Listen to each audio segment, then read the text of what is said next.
बिस्मिल्लाहिर्रहमानिर्रहीम। इससे पहले कि कोई नेट का इशू हो हम शुरू करते हैं। अच्छा जी, अभी जो हम डिस्कस करने जा रहे हैं ये इसी सीरीज़ का प्लांट एंड इंटेंजिबल एसेट्स का जो चैप्टर नंबर 9 है। विलियम्स एट ऑल, जो अक्सर विलियम्स हाका के नाम से अकाउंटिंग की बुक है, उसका चैप्टर नंबर 9 कंटिन्यू है। ऑलरेडी इसके इनिशियली कुछ कॉन्सेप्ट्स हम डिस्कस कर चुके हैं, स्पेशली इन्वेंट्री के हवाले से हमने डिस्कशन की। अब जो है वो हम थोड़ा सा इसी को आगे बढ़ाएंगे। डिप्रिसिएशन ख़ास तौर पे उसी की कंटिन्यूशन होगी, और उसके बाद जो है हम कोई एसेट, ख़ास तौर पे fix asset, plant asset purchase करते हैं तो उसके बाद उसको बाज़ औक़ात सेल भी करना पड़ जाता है या उसको चेंज करना पड़ जाता है। तो ये चीज़ें आज की इस रिकॉर्डिंग में हम डिस्कस करेंगे। अच्छा जी, बात शुरू कर रहे हैं ये financial statement disclosures. Financial statement के अंदर जिसको हम इनकम स्टेटमेंट, बैलेंस शीट और कैश फ्लो स्टेटमेंट भी कहते हैं, तो उनमें से दो जो है फाइनेंशियल स्टेटमेंट बहुत ज़्यादा इंपॉर्टेंट है। इनकम स्टेटमेंट या प्रॉफिट एंड लॉस स्टेटमेंट ये बताता है कि क्या प्रॉफिट हुआ, क्या लॉस हुआ, क्या नफ़ा हुआ, क्या नुकसान हुआ। तो ये बहुत ज़रूरी है हर उस फर्द के लिए जो बिज़नेस या बिज़नेस नुमा कोई काम करना चाहे, तो उसके लिए लाजमी है कि उसको पता हो कि इनकम स्टेटमेंट, बैलेंस शीट कैसे बनती है। इनकम स्टेटमेंट बिल्कुल आसान तरीक़ेकार है कि इनकम में से, रेवेन्यूज़ में से, जो आपने सेल्स की, जो आपने बेचा, उसमें से जो उसकी cost I, cost of goods sold वगैरह, वो माइनस कर दें। जो माल बेचा उसकी कितनी कॉस्ट, डायरेक्ट कॉस्ट थी, वो माइनस कर दी, लेबर वगैरह माइनस कर दी।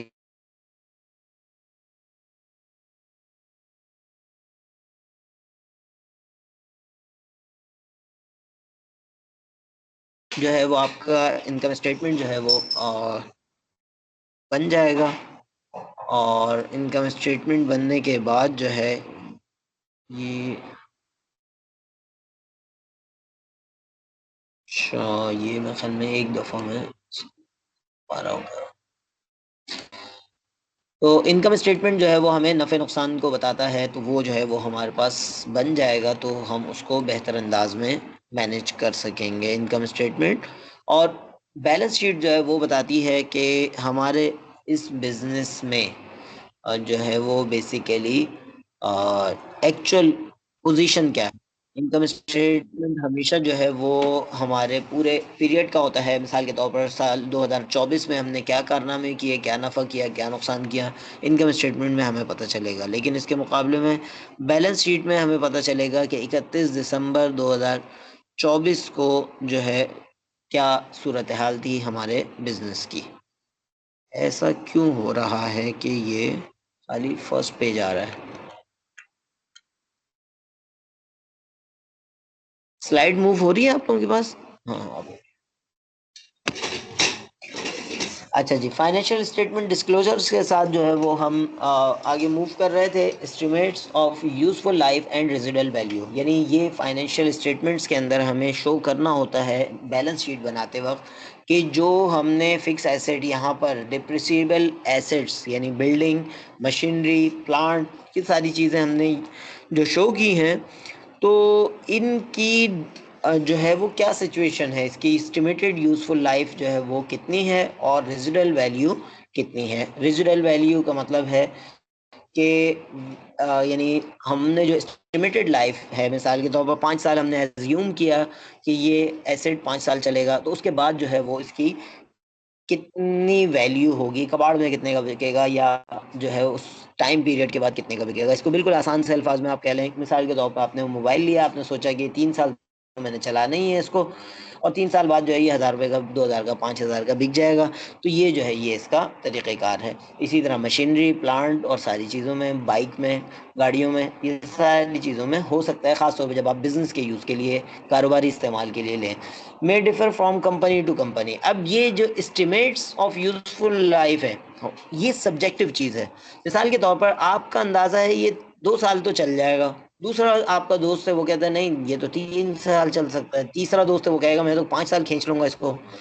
चौथा दोस्त है वो कहेगा मैं तो 10 साल तक जो है वो इस एसेट को चला लूंगा। तो अब ये पर्सन टू पर्सन वेरी करेगा, अब चलाने वाले की क्या नीयत है, क्या हिसाब किताब है, उसका क्या तरीक़ेकार है। इसी तरह कंपनी टू कंपनी भी ये चीज़ें वेरी करती हैं। एस्टिमेशंस हैं, अंदाजे हैं, तखमीने हैं, जो कि एक फ़र्द से दूसरे फ़र्द, एक कंपनी से दूसरी कंपनी ये वेरी कर सकते हैं और करते हैं।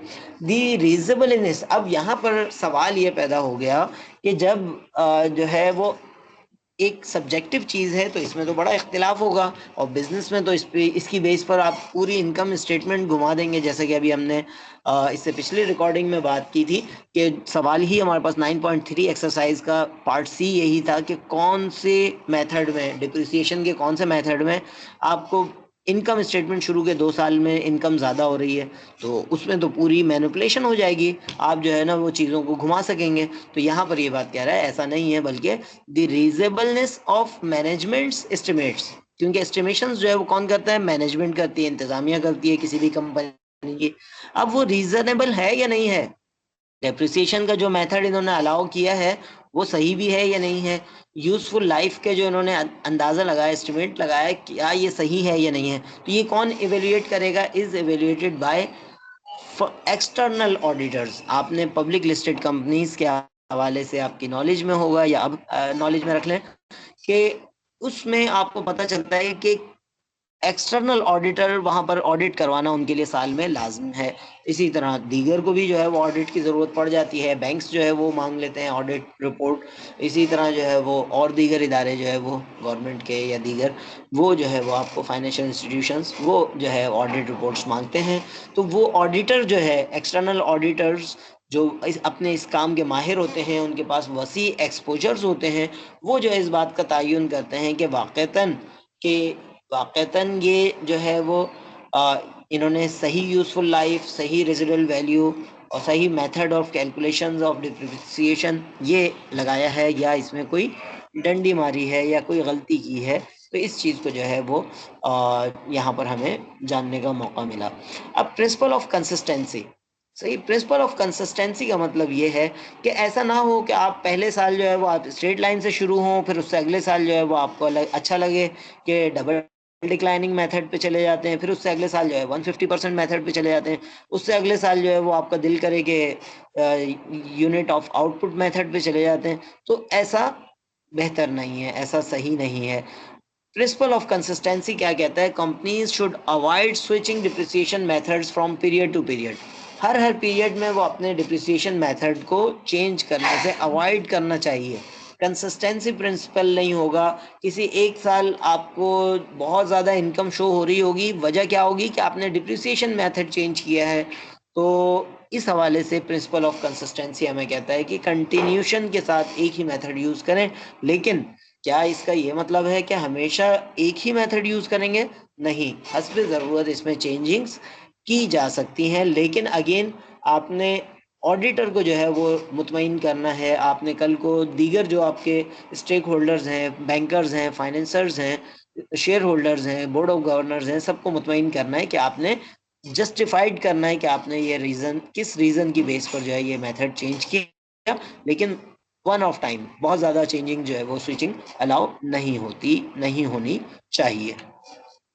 अच्छा, अगेन इसमें जो है वो देखें, हम जब डिप्रिसिएशन कैलकुलेट करते हैं कि दो मेन, खासतौर पे हम स्ट्रेट लाइन की बात करें, बाकी में भी तकरीबन इसी नौइयत की चीज़ें हैं, तो जब हम कैलकुलेट करते हैं तो हमें मामला क्या होता है कि दो चीज़ें हम प्रिडिक्ट करते हैं, अंदाज़ा लगाते हैं, प्रिडिक्ट करते हैं कि एक जो है सैल्वेज वैल्यू और दूसरी प्रिडिक्ट यूजफुल लाइफ, कितने साल ये चलेगा और इसकी सैल्वेज वैल्यू कितनी होगी। अब यहाँ पर मामला ये है कि अगर हम इसको ये अज्यूम कर लें कि सैल्वेज वैल्यू जो है वो इसकी हम अज्यूम कर लें,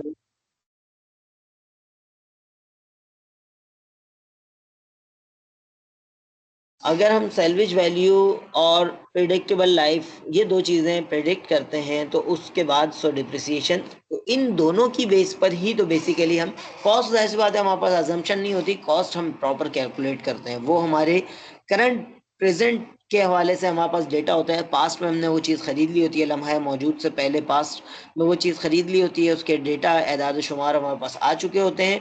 लेकिन ये दोनों चीज़ें चूंकि फ्यूचर से रेलिवेंट हैं, सैल्वेज वैल्यू और यूजफुल लाइफ, तो हम यहाँ पर प्रिडिक्शंस करते हैं, एस्टिमेशन करते हैं। तो डिप्रिसिएशन जो है ये हमारी एस्टिमेटेड है।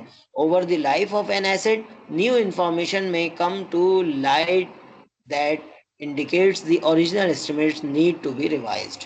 अभी जो इससे पिछले वाली बात हम कर रहे थे कि चेंजिंग की ज़रूरत क्यों पड़ती है, कि हमने अंदाज़ा लगाया था, हमने तखमीना लगाया था कि ये चीज़ चलेगी, यूज़फुल लाइफ इसकी हमने बनाई थी 5 साल, और उसी की बेस पे हमने कहा था 5 साल बाद ये बिक जाएगी। मिसाल के तौर पर हमने अभी 10 लाख की खरीदी है, ये 1 लाख की बिक जाएगी, सही है, हमने अंदाज़ा लगाया था। तो ये दोनों चीज़ों की बेस पे हमने स्ट्रेट लाइन मेथड भी निकाल सकते हैं, डबल डिक्लाइनिंग मेथड भी, 150% भी, यूनिट ऑफ आउटपुट भी, ये सारी चीज़ें हम सारे मेथड जो है इन एस्टिमेशंस की बेस पर निकाल सकते हैं। लेकिन हुआ क्या, over the life of an asset new information में come to light that indicates the original estimate need to be revised. Assume कर लें जो एसेट हम 10 लाख का अज्यूम करके बैठे हुए, बल्कि कॉस्ट उसकी निकाल के बैठे हुए थे और बाकी अजम्पशन, वो है आपकी टेक्सटाइल मशीन, सही, या वो आपकी प्रिंटिंग मशीन है। प्रिंटिंग मशीन जो है, पहले ये होता था कि 4 कलर की प्रिंटिंग से सारे कलर बन जाते हैं। टेक्निकल अल्हम्दुलिल्लाह प्रैक्टिकल एक्सपोजर के ज़रिए जो मालूमात है कि जो 4 कलर के आप 4 कलर की प्रिंटिंग करवाते थे, तो उसके ज़रिए दुनिया के बहुत सारे कलर आप बना सकते थे। तो पहले क्या होता था कि पुरानी जो मशीनें होती थी, छोटी मशीनें होती थी, रोटा वगैरह मशीनें होती थी, तो उसमें क्या होता था कि एक मशीन एक वक्त में एक कलर को प्रिंट करती है, फिर अगली दफ़ा दोबारा वही कागज़, वही डब्बा, वही गत्ता, वो दोबारा मशीन में से जाएगा, दूसरा कलर प्रिंट होगा, तीसरा कलर प्रिंट होगा, चौथा प्रिंट होगा। उसमें अक्सर क्या होता था, मसला ख़राब हो जाता था, थोड़ा सा भी हिल गया तो डब्बा ज़ाया हो गया, गत्ता भी ज़ाया हुआ, प्रिंटिंग भी ज़ाया हुई। अब एडवांसमेंट ऑफ टेक्नोलॉजी आई, उन्होंने एक दफा मशीन से गत्ता गुजरेगा, चारों कलर एक साथ एडजस्ट होके सारे कलर बन जाएंगे, जो भी उस पे जो है चीजें बननी है, डब्बे पे, गत्ते पे, उस पे। तो अब क्या हुआ, आपने फर्ज करें ये 10 लाख की मशीन थी वो पुरानी वाली, और आपने जब खरीदी थी उस वक्त की वो लेटेस्ट टेक्नोलॉजी थी। लेकिन 5 साल आपने जो अजम्पशन किया, अगले ही साल या 2 साल बाद जो है वो उसमें अपडेटेड टेक्नोलॉजी आ गई, सही। अपडेटेड टेक्नोलॉजी आने के बाद क्या हुआ कि पुरानी अपडेटेड टेक्नोलॉजी आने का फ़ायदा भी होता है और नुकसान भी होता है। नुकसान पुरानी टेक्नोलॉजी का होता है कि उसकी एकदम जो वैल्यू है वो एकदम डाउन हो जाती है, सही है। यूज़फुल लाइफ, अब आपकी नज़र में उसको 5 साल तक अपने बिजनेस में यूज़ करना वो गलत हो जाएगा। उसकी वजह ये है कि अगर आप अपनी लेटेस्ट टेक्नोलॉजी पे मूव नहीं करेंगे तो उसके नतीजे में फिर आप मार्केट में कम्पीट नहीं कर सकेंगे। तो अब आपने फैसला किया कि यार बस अब मैक्सिमम इसको अगले 1 साल चलाना है और फिर हमने इसको कबाड़ में बेच देना है या किसी और को बेच देना है। तो अब उसकी यूजफुल लाइफ भी आपकी 5 से कम हो के 3 पे आ गई, सही, और 3 में से भी 2 गुजर चुके, अब 1 ही साल रह गया। और इसी तरह सैल्वेज वैल्यू, जो पहले जब वो लेटेस्ट टेक्नोलॉजी वाली थी तो 5 साल बाद वो 1 लाख की बिकनी थी, अब जो है वो लेटेस्ट टेक्नोलॉजी नहीं हो गई, ऑब्सोलीट टेक्नोलॉजी हो गई निस्बतन। तो अब हो सकता है कि 50,000 में आपको निकालनी पड़ जाए और अगले ही साल निकालनी पड़ जाए। तो ये एस्टिमेशंस आपको चेंज करने पड़ जाते हैं। इसको और ज़्यादा इजी वे में आप समझ सकते हैं, मोबाइल्स और लैपटॉप्स आपने बिजनेस पर्पस के लिए लिए, तो जैसे ही नया वर्जन आता है, पुराने उसकी जो है वो वैल्यूज़ डाउन हो जाती हैं, यूज़फुल लाइफ जो है वो निस्बतन फ़र्क पड़ जाता है। तो ये चीज़ें जो है वो हमें उम्मीद है समझ में आ गई होंगी। किसी को कोई चीज़ ना समझ में आ रही हो तो आप लोग जो है वो यहाँ पर बात उस पे वो कर सकते हैं, चैट बॉक्स में लिख सकते हैं। मैं यहाँ चैट बॉक्स ओपन किया हुआ मैंने। अच्छा जी, दूसरी डिवाइस पे। अच्छा जी, रिवाइजिंग डिप्रिसिएशन रेट जो है वो, इस हवाले से हमारे पास एक सवाल है। अच्छा, अगेन वो स्टूडेंट जो अकाउंट्स का बैकग्राउंड रखते हैं या वो स्टूडेंट जो मेरे इस पेस के मुकाबले में ज़्यादा शार्प हैं इंग्लिश में, मैथ में, उनके लिए पढ़ना भी मसला नहीं है और कैलकुलेशन भी मसला नहीं है, तो वो इसको डायरेक्टली खुद सॉल्व करना शुरू कर दें।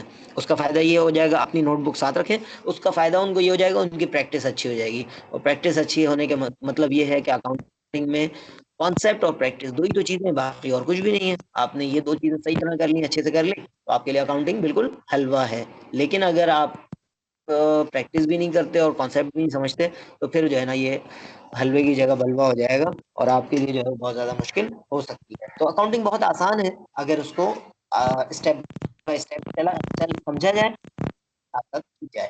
तो ये रिवाइजिंग डिप्रिसिएशन रेट जिसके हवाले से अभी हम थ्योरी पढ़ के आए हैं, उसकी प्रैक्टिकल एग्जांपल प्रैक्टिस आपके लिए कि जनवरी 1 को 2004 को इक्विपमेंट वाज परचेज्ड। सही, इक्विपमेंट परचेज किया गया, कॉस्ट 30,000 थी, as a useful life of 10 years. Again जो फर्स्ट उसमें जो है वो प्रीवियस रिकॉर्डिंग में हमने डेटा बनाना सीखा था, जस्ट इसमें से आप डेटा निकालते जाएंगे, अपने पास लिखते जाएंगे जब भी इसको आप सॉल्व करने बैठेंगे।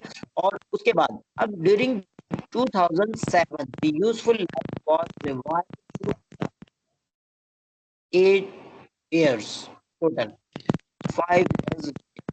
अच्छा, अब यहाँ पर देखें, इन्होंने आपके लिए निस्बतन काम आसान कर दिया। 2004 पूरा, 5 पूरा, 6 पूरा, 6 पूरे हो चुके, 7 2007 के दरमियान ये बात तय कर रहे हैं। तो इसका मतलब है 7वें की अभी डिप्रिसिएशन कैलकुलेट नहीं हुई, 3 साल की डिप्रिसिएशन कैलकुलेट हुई है। तो calculate depreciation expense for year ended December 31st 2007 using the straight line method. है कोई यहाँ पर? अब थोड़ा सा जो है ना चीतों की जरूरत है यहाँ पर, ऐसे चीते जो अकाउंटिंग को जो है ना जल्दी जल्दी से खुद से सॉल्व कर सकें। कोई बता सकता है कि दिसंबर 31 2007 को क्या रिकॉर्ड करेंगे, जबकि इनका अकाउंटिंग ईयर जो है 1 जनवरी से स्टार्ट हो रहा है और 31 दिसंबर को खत्म होता है? तो कौन बता सकता है जी? कैलकुलेट करना है हमने स्ट्रेट लाइन मेथड से 2007 का डिप्रिसिएशन।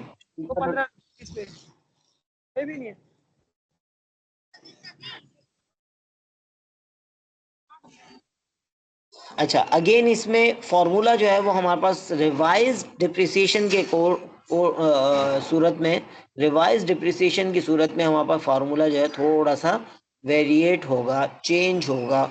नंबर 1, इसमें book value at the time of, at the date of change, ये हमारे पास आएगा रादर देन पहले जो हम क्या लेते थे, कॉस्ट लेते थे। स्ट्रेट लाइन के नॉर्मल मेथड के अंदर हम कॉस्ट लेते थे। अब यहाँ पर जो है वो चेंजिंग डेट को हमने चेंज किया है, 2007 की 1 जनवरी को अज्यूम कर लें। 2007 में किया है तो मतलब 2006 के लास्ट डेटा को हम जो है वो इसकी बुक वैल्यू लेंगे। तो 2007 की 1 जनवरी को बुक वैल्यू क्या है वो निकालनी पड़ेगी हमें। फिर इसी तरह salvage value at date of change, हम जो रिवाइज्ड सेल्वेज वैल्यू हमने अगर अज्यूम की है, इसमें देखें सेल्वेज वैल्यू इन्होंने नो सेल्वेज वैल्यू है, तो नो सेल्वेज वैल्यू जब पहले लिखा हुआ है बाद में भी नो ही रहेगी, यानी जीरो सेल्वेज वैल्यू। जब नो सेल्वेज वैल्यू का मतलब है जीरो, आप फॉर्मूले में से इसको हटा भी सकते हैं, अदरवाइज जीरो लिखेंगे ज्यादा बेहतर है। और remaining useful life at date of change, जो रिमेनिंग यूजफुल लाइफ है डेट ऑफ चेंज वो कितनी है, हम अज्यूम कर सकते हैं, खुद इन्होंने यहाँ बता दिया 5 इयर्स रिमेनिंग, जिंदगी आसान कर दी।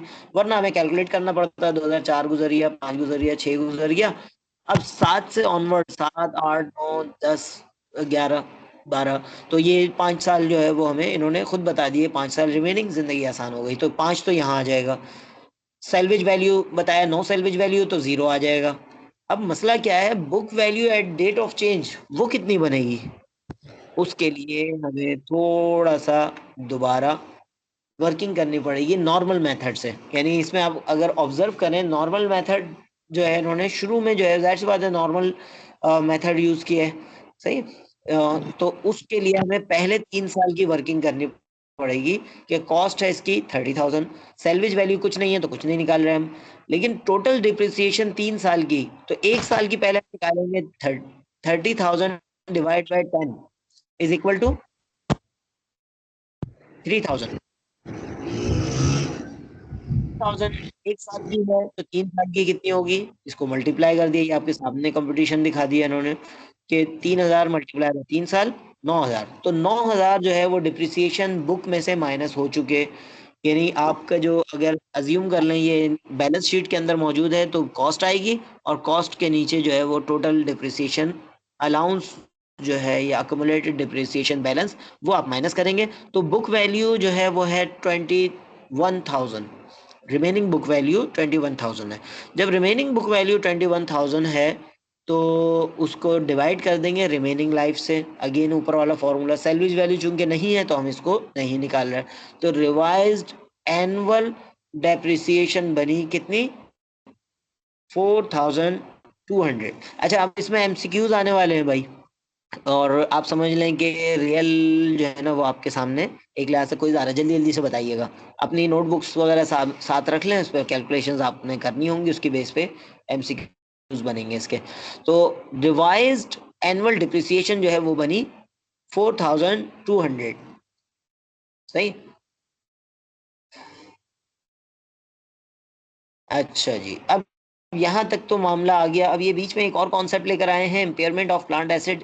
ये जस्ट हम पढ़ लेते हैं, इसका फिलहाल कोई लेना देना नहीं है। If the cost of an asset can not be recovered through future use और sale, the asset should be written down to its net realisable value. अगर फ्यूचर में आपके काम का नहीं रहा तो उसको इम्पेयरमेंट कहते हैं। डिप्रिसिएशन तो किसी फॉर्मूले से होती है ना, इम्पेयरमेंट आपकी जो है वो आप रिटर्न डाउन करना होता है, आप अपनी बुक से उसको बाहर कर रहे हैं और वो किसी काम का नहीं रहा। लेकिन अभी जो हमारा कंटिन्यू था हम इसी की बात करेंगे कि यहाँ जो है रिवाइज्ड वैल्यू हमने निकाल ली, और रिवाइज्ड करने के बाद जो है हमारे पास आ गई 4200 जो है ये revised annual depreciation with the help of the revised straight line method.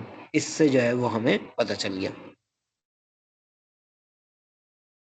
ये प्रेजेंट अभी से किसने कह दिया मार्क करवाना है भाई आपको? अभी क्लास चल रही है, प्रेजेंट चल रही है? अभी क्लास पे फोकस करें। अच्छा जी, अब उसके बाद जो है यहाँ एक और लर्निंग ऑब्जेक्टिव हमारा आ गया, to account for disposal of plant assets. हर कमाल रा जवाल अस्त। हर कमाल को जवाल है, हर नफ्स को मौत का जायका चखना है, कुल्लु नफ्सिन जायकातुल मौत। इसी तरह हर एसेट जो आपके बिजनेस में आया है उसको वहां से रुखसत भी होना है। तो रुखसत होने के मल्टीपल तरीके हैं। आप उठा के, आपके बिल्कुल काम का नहीं रहा, बाहर उठा के बाहर फेंक दें, सही है, एक तरीका ये है। दूसरा ये है कि सेल आउट कर दें। तीसरा ये है कि ट्रांसफर कर लें, एक नया एसेट ले लें, नया लैपटॉप ले लें, पुराना लैपटॉप वापस दे दें। तो ये मुख्तलिफ तरीके हैं डिस्पोजल्स के। तो इनमें से जब हम ये काम कर रहे होंगे तो उसके लिए तरीक़ेकार क्या होगा, तो इसमें स्टेप बाय स्टेप अगर हम देखें, disposal of plant and equipment यानी फिक्स एसेट जो है वो आपने डिस्पोज ऑफ करना है। तो उसके लिए update depreciation to the date of disposal. जिस तारीख को आपने डिस्पोज ऑफ करना है उस तारीख तक का डेटा अपडेट करेंगे। कैलकुलेशंस आपको माशाल्लाह आ गई हैं, और उसकी बेस पर रिकॉर्डिंग्स वगैरह सुन के आप बहुत अच्छे अंदाज में आप कैलकुलेशन ऑफ दी डिप्रिसिएशन कर लेते हैं। उसके बाद अब जब डिस्पोज ऑफ करना है तो आपके पास दो काम होंगे।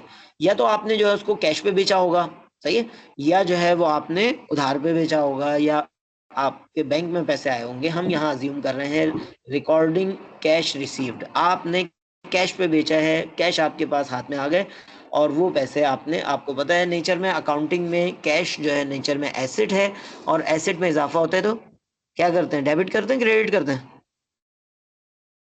कैश नेचर में एसेट है, एसेट में इजाफा होता है तो डेबिट करते हैं। नंबर एक हो गया। उसके बाद हम अपनी अगर उसके अंदर देखें अपनी इनकम स्टेटमेंट, बैलेंस शीट, अगर हमने अपडेटेड अकाउंट्स बनाए हुए हैं तो उसमें हम देखेंगे कि हमारे पास बैलेंस शीट के अंदर जो अमाउंट जाती थी अलाउंस फॉर डिप्रिसिएशन, वो डिप्रिसिएशन, अलाउंस फॉर डिप्रिसिएशन किस तरह क्रिएट होता था कि जब भी हर साल हम डिप्रिसिएशन एक्सपेंस डेबिट और अलाउंस फॉर डिप्रिसिएशन या अकोमुलेटेड डिप्रिसिएशन के नाम से हम उसको क्रेडिट करते थे, ताकि अकाउंट्स बराबर रहें। और उसको फिर उठा के अकोमुलेटेड डिप्रिसिएशन या अलाउंस फॉर डिप्रिसिएशन को हम लेकर जाते थे कहाँ पर, बैलेंस शीट में, कॉस्ट के जस्ट नीचे। तो अब अगर आप इसको ऑब्जर्व करें, ऑब्जर्व करें, क्या ऑब्जर्व करें कि अकाउंट्स में जब आपने अपना एसेट को सेल आउट कर रहे हैं, आप अपना लैपटॉप बेच रहे हैं, आप अपना मशीन बेच रहे हैं, तो उसका जो अलाउंस फॉर डिप्रिसिएशन जो बैलेंस शीट में है वो भी ख़त्म करना है। और ख़त्म करने का आसान तरीका हमारे पास होता है रिवर्स करना, सही है, रिवर्स करना। तो अकोमुलेटेड डिप्रिसिएशन या अलाउंस फॉर डिप्रिसिएशन जब जब आप रिकॉर्ड करते थे हर साल उसको क्रेडिट करते थे। अब उसको ख़त्म करने के लिए हम उसको रिवर्स कर देंगे यानी डेबिट कर देंगे, सही है। तो रिमूविंग अकोमुलेटेड डिप्रिसिएशन, ये डेबिट हो गया, आपको खुद भी बताया, वही स्लाइड आपके सामने है।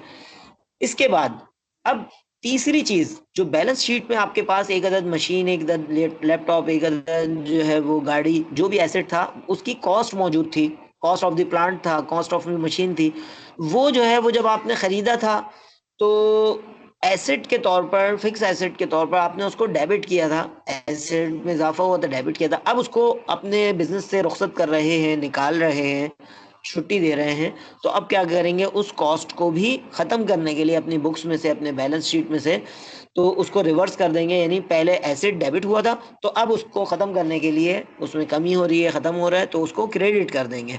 तो एक दो तीन, तीन चीजें उम्मीद है आपको अच्छे से समझ में आ गई होंगी। अब रह गया आखिरी चीज, रिकॉर्डिंग अ गेन और लॉस।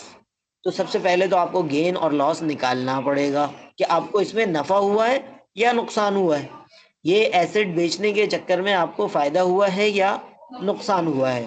तो जो भी हुआ है उसको रिकॉर्ड करेंगे, अगर फायदा होगा तो उसको क्रेडिट के तौर पर रिकॉर्ड करेंगे। क्यों?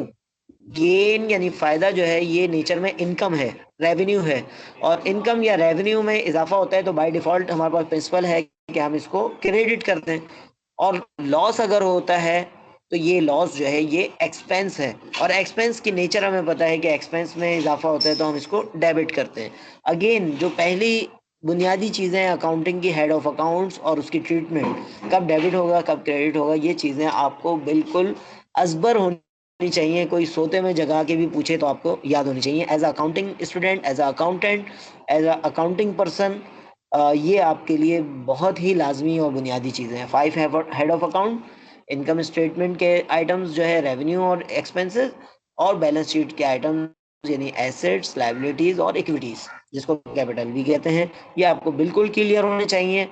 कब डेबिट होंगे कब क्रेडिट होंगे ये बिल्कुल क्लियर होने चाहिए। अकाउंटिंग आप पढ़ रहे हैं तो ये आपके लिए लाजमी है। अब यहाँ पर जो ऊपर वाला पॉइंट था कि रिकॉर्डिंग ऑफ गेन कब करेंगे और रिकॉर्डिंग और लॉस ये कब करेंगे, तो इसके लिए जो आपने बेच के हासिल किया है, क्या हासिल किया है, फिलहाल हम कैश की एग्जांपल ले रहे हैं, तो कैश जो आपने हासिल किया है वो ग्रेटर देन है बी वी से।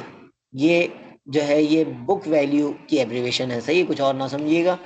If cash is greater than book value, record again. आपने पैसे, मिसाल के तौर पर आपकी बुक्स के अंदर जो है वो एसेट था 1 लाख रुपए का, और आपने बेच दिया उसको 1,50,000 का, तो जाहिर सी बात है कैश आपको मिले 1,50,000, बुक वैल्यू उस एसेट की थी 1 लाख, तो क्या रिकॉर्ड करेंगे, गेन रिकॉर्ड करेंगे, सही है, क्रेडिट होगा। सही है, गेन अगेन हम पढ़ चुके हैं कि गेन जो है वो रेवेन्यू है, रेवेन्यू में इजाफा होता है तो हम क्रेडिट करते हैं।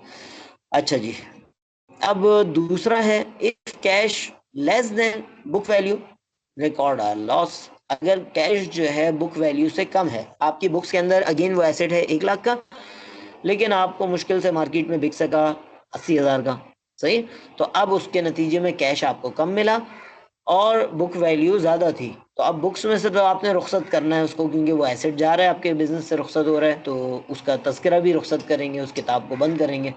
तो if cash less then book value, record a loss, तो अब यहाँ पर लॉस हो गया। और बहुत आइडियल सूरत हाल क्या है, if cash is equal to book value, जितना आपकी बुक्स में मेंशन था उतने का ही आपको पैसे मिले, उतना ही वो हुआ, 1 लाख का आपकी बुक्स में था और 1 लाख ही जो है वो कोई नेक बंदा अल्लाह का आपको देके वो एसेट ले गया, तो नो गेन और नो लॉस। तो इस सूरत में जो है वो बाकी चीज़ों में ही आपका डेबिट क्रेडिट पूरा हो जाएगा, ना गेन की ज़रूरत पड़ेगी ना लॉस की, इसको रिकॉर्ड करने की ज़रूरत नहीं है। तो यहाँ तक उम्मीद है समझ में आ गया होगा। अब इस सवाल को, इस न्यूमेरिकल को अगर हम देखें, अगेन जो अकाउंटिंग के चीते हैं या उसके जो भी वो बनते हैं, तो आप इस हवाले से जो है वो जल्दी से इसको कैलकुलेट करने की कोशिश कर सकते हैं, चैट बॉक्स में मुझे बता सकते हैं, और तो बहुत अच्छा हो जाएगा, अदरवाइज हम देख ही लेंगे क्या है। ऑन September 30, 2007 कंपनी ने बेची मशीन जिसकी कॉस्ट थी 1 लाख रुपए। कितने में बेची? 60,000 में, सही है, 1 लाख की मशीन थी, 60,000 में बेच दी। The machine was placed in service on January 1, 2002। 2002 में जो है ये मशीन कंपनी में सर्विस में आई थी, यानी कंपनी ने इस्तेमाल करना शुरू की थी। It has been depreciated using the straight line method with an estimated salvage value 20,000 and an estimated useful life of 10 years। Let's answer the following question. अब ये डेटा अगर हमारे सामने हो और हम एक अदद अगर कागज को थोड़ी सी जहमत दें अपने सामने और इसका सबसे पहले तो डेटा बनाना शुरू कर दें। डेटा बनाना शुरू करेंगे तो 30 सितंबर का ये डेटा है।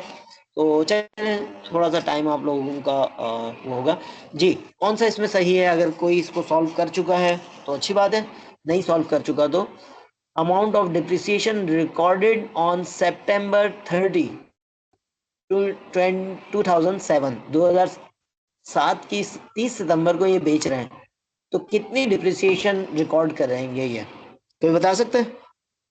हाँ 8,000 एक जवाब आया। और मजीद किसी ने कोई कोशिश की? आपका जवाब पार्शियली दुरुस्त है, लेकिन सही जवाब है 6,000। क्यों? देखिए वर्किंग देखें, आपने यहाँ तक तो पहुंच गया 8,000, आपने जस्ट 1 लाख में से 20,000 माइनस किए, सही है, सैलवेज वैल्यू माइनस की कॉस्ट में से, और उसको डिवाइड कर दिया ब्रैकेट में रखते हुए, ब्रैकेट के बाद डिवाइड कर दिया ईयर से, तो 8,000 आपका जवाब फुल ईयर के लिए सही है। सही है, फुल ईयर के लिए सही है। लेकिन ये क्या मामला क्या था, ऊपर वाले सवाल के अंदर भी इन्होंने बताया था बेचा है 30 सितंबर को। 30 सितंबर अगर हम यकुम जनवरी से साल शुरू करें, जो कि उन्होंने इंडिकेट भी किया है, यकुम जनवरी को खरीदी थी 2002 की, तो ये पूरा साल नहीं है। इन्होंने सवाल के अंदर पूछा है कि ये आपने 2007 की 30 सितंबर को जो बेचा है, तो बेचते वक्त आपने डिप्रिसिएशन निकालनी है, तो वो जो है वो डिप्रिसिएशन 9 महीने की है, यानी जनवरी फरवरी मार्च अप्रैल मई जून जुलाई अगस्त सितंबर, 9 महीने बन रहे हैं। 9 मंथ को आप जो है वो डेप्रिसिएशन निकालेंगे। 8,000 आपने बिल्कुल सही निकाला था। उस 8,000 को मल्टीप्लाई करेंगे 9 से और डिवाइड कर देंगे 12 से, तो ये जो है ये आपके पास 6,000। तो माशाल्लाह कोशिश आपने अच्छी की, दूसरों के मुकाबले में तो आपने कम से कम ट्राई तो किया ना। तो ट्राई करके नाकाम होने में मायूसी नहीं है, देखिए कोशिश ना करना ये मायूसी वाली बात है। कोशिश करें, उसके बाद गलत भी होगा तो कोई बात नहीं, अगली दफा सही हो जाएगा। सही है, यहाँ तक सही हो गया। और आपने after updating the depreciation the machines book value on 30 सितंबर 2000 से, बुक वैल्यू इसकी कितनी होगी? बुक वैल्यू इसके टाइम शॉर्टेज की वजह से हम थोड़ा फास्ट चलते हैं, अदरवाइज इसको खेलते हुए चलते हैं। कॉस्ट हमने देखी, इसके बाद अक्यूमुलेटेड डिप्रिसिएशन 2002 में खरीदी थी, 2 पूरा 3 पूरा 4 पूरा 5 6 6 2006 तक जो है 5 साल कंप्लीट हो गए थे, तो 5 मल्टीप्लाई बाय 8,000 जो अभी जो है वो आपकी क्लासमेट ने निकाला, वो जवाब आ गया। उसके बाद फिर चूंकि ये छठे साल जो है 2007 में ये 6,000 है, तो उसको प्लस कर लेंगे तो 46,000, तो बुक वैल्यू आपके पास हो गई 54,000। क्लियर है मेरा ख्याल है, इसमें कोई ऐसी रॉकेट साइंस नहीं है, इसलिए थोड़ा सा हम फास्ट ट्रैक पे चलते हैं। उसके बाद machines sale resulted in a gain of 6,000। क्यों? इसलिए कि कैश ऊपर वाले सवाल के अंदर हमें मिला था, क्या बात मिली थी कि ये इन्होंने 60,000 का जो है वो बेचा है, 60,000 का सौदा किया है। बज़ाहिर कितना लॉस लग रहा था कि 1 लाख की मशीन 60,000 में बेच दी, 40,000 का लॉस कर दिया। लेकिन एक्चुअली पता चला कि डेप्रिसिएशन मेथड्स हम यूज कर रहे थे, अच्छे अच्छे अकाउंटेंट बने हुए काम कर रहे थे, तो इसके नतीजे में मैचिंग प्रिंसिपल के तहत हम हर साल उसके डिप्रिसिएशन एक्सपेंस उसके इनकम स्टेटमेंट में ले जाते रहे थे। तो अब एक्चुअल बुक वैल्यू थी हमारी 54,000 और 60,000 हमें कैश मिल गए, तो 6,000 जो है वो हमें गेन हुआ, प्रॉफिट हुआ, तो मज़े आ गए। और उसके बाद जो है फिर इसको डेबिट क्रेडिट किस तरह करेंगे, जर्नल एंट्री पास करेंगे, अगेन कैश डेबिट हो गया। एक्यूमुलेटेड डिप्रिसिएशन जो हमने पहले थ्योरी में पढ़ा था, प्रैक्टिकल देख लें कि ये अलाउंस फॉर डिप्रिसिएशन भी इसको बोलते हैं, एक्यूमुलेटेड डिप्रिसिएशन भी बोलते हैं। ये ख़त्म करने के लिए हमने डेबिट पे लिया, क्योंकि हर साल इसको हम क्रेडिट ले जाते थे, अब इसको रिवर्स करने के लिए डेबिट कर दिया। इसी तरह मशीनरी जो है, जो पहले फिक्स एसेट के तौर पर डेबिट हुई थी, अब उसको क्लोज करने के लिए जो है क्रेडिट कर दिया।